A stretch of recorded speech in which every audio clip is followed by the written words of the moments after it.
Hi guys, అందరూ ఎలా ఉన్నారు? నాకు తెలిసిన ఒక రియల్ ఇన్సిడెంట్ షేర్ చేసుకుందాం అనుకుంటున్నాను. ఒక ఊరిలో రెండు ఫ్యామిలీస్ ఉన్నాయి.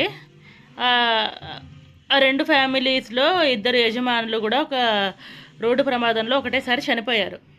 అయితే వాళ్ళ ఫ్యామిలీస్కి ఒక వ్యక్తికేమో ఇద్దరు పిల్లలు, ఒక వ్యక్తికేమో ముగ్గురు పిల్లలు ఉన్నారు.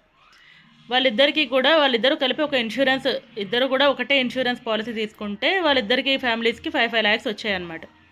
అయితే అందులో ఒక ఆంటీ ఏం చేశారంటే ఒక 1 lakhతో ఒక చిన్న ఇల్లు కొనుక్కున్నారు, ఇంకొక 1 lakhతో ఒక చిన్న కూరగాయల బిజినెస్ పెట్టుకున్నారు, ఇంకొక 3 lakhs ఫిక్స్డ్ డిపాజిట్ వేసుకున్నారు. ఇంకొక ఆంటీ వచ్చిన డబ్బులు అనవసరంగా జల్సా చేసేసిందనమాట.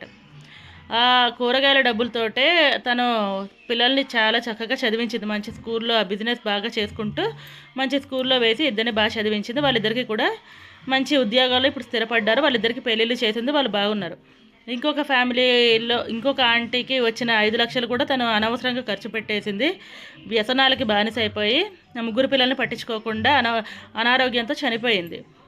అయితే ఆ ముగ్గురు పిల్లల లైఫ్ కూడా అగమ్యగోచరం అయిపోయింది. ఇప్పటికీ వాళ్ళకి పెళ్ళిళ్ళు కాలేదు, వాళ్ళకి ఒక ఉద్యోగం కూడా లేని పరిస్థితిలో ఉన్నారనమాట. దీనివల్ల మనకి నిజంగా తెలుసుకోవాల్సిన నీతి ఏంటి? తల్లిదండ్రులు తీసుకునే డెసిషన్స్ వల్ల పిల్లల లైఫ్ ఎఫెక్ట్ అయ్యి ఉంటాయి.